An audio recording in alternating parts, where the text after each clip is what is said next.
Алина Нукишевна Османалиева из той категории людей, которые с легкостью разрушают стереотипы и меняют систему. Она первая женщина в Кыргызстане, которая стала начальником колонии поселения.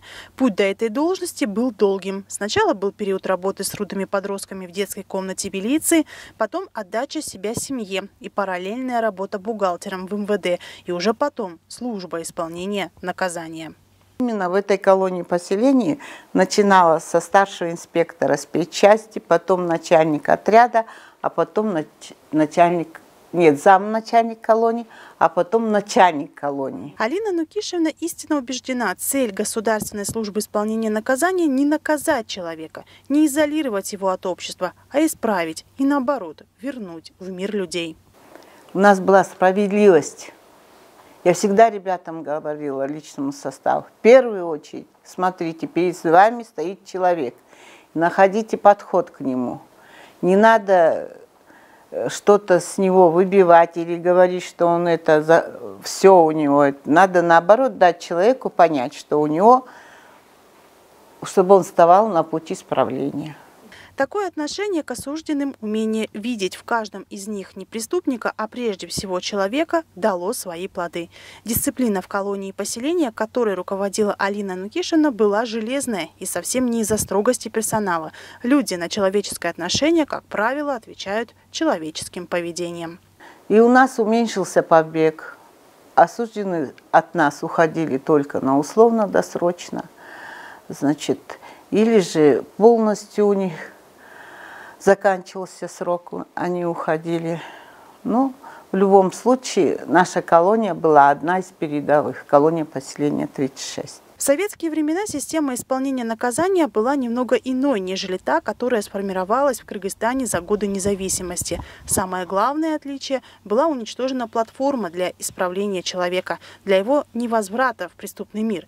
Если раньше при каждой колонии были фабрики, и осужденные получали новую профессию, трудились, получали зарплату, а после освобождения выходили хоть с каким-то багажом, то на заре независимости Кыргызстана всего этого не стало. Но Алина Нукишевна не из тех, кто смиряется с реальностью. Она взяла все в свои женские руки и самостоятельно трудоустраивала своих подопечных. Старались их трудоустраивать, работать. Ну что уж там скрывать. Осужденные, перед тобой, когда стоит осужденный, не всякий же может взять на работу. Им очень тяжело было устроить их на работу.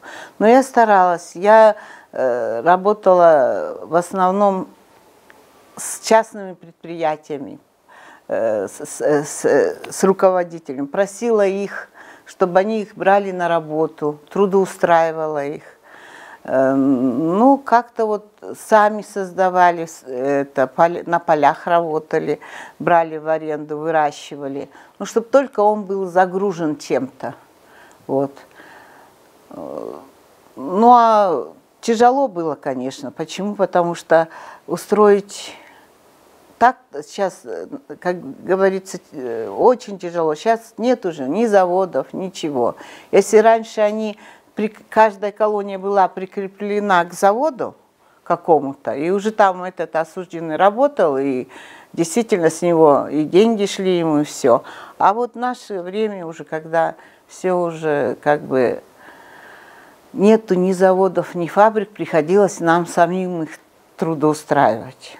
Несколько лет подряд 36-я колония, которую возглавляла Алина Нукишевна, занимала первые места по всем показателям. Но настоящим испытанием на прочность и для персонала, и для самих осужденных стали события 2005 года, когда город охватила лихорадка мародерства. Именно в тот день у Алины Нукишевны был юбилей.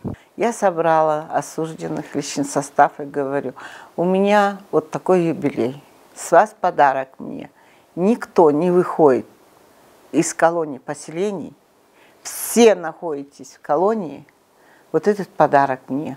Потому что если вы хоть шаг сделаете, вас могут обвинить в том, что вы не делали. Вы знаете, говорю, у вас позади прошлое такое.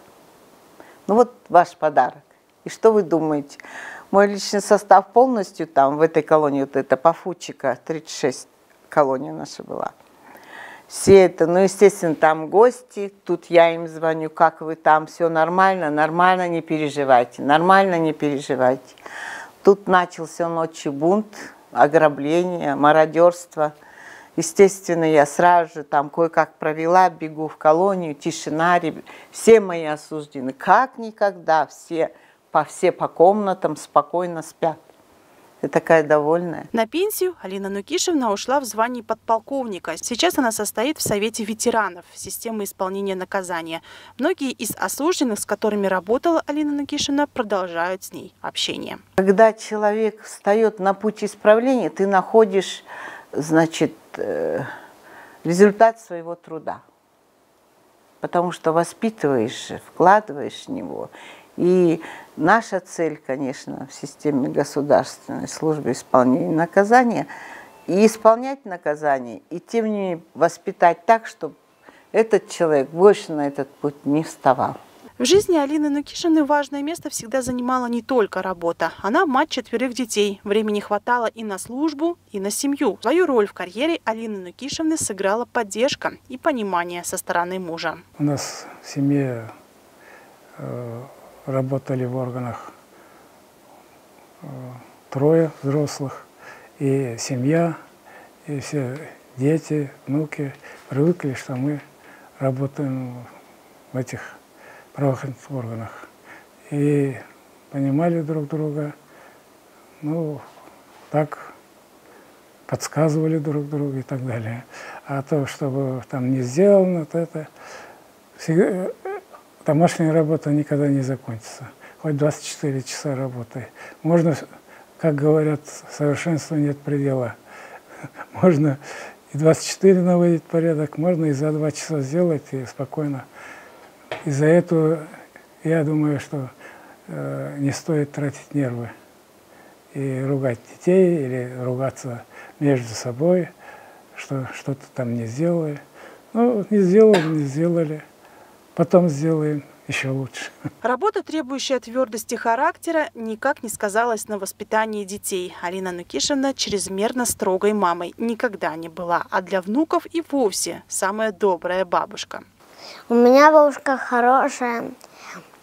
Я ее очень люблю, и она нас очень сильно балует. Всегда нас поддерживает, всегда говорит делать то, что сделать лучше. Ну, во-первых, ответственность, совесть, главное, чтобы, ну, честность, верность, ну, воспитание, конечно, дисциплина и самодостаточность. 12 августа в Кыргызстане отмечают День работников уголовно-исполнительной системы. Для Алины Нукишевны это особый праздник. Ее пожелание в этот день, чтобы в системе исполнения наказания было больше женщин. Екатерина Такамбаева, Мухтар Умурбек, Арсений Рябов, Пирамида.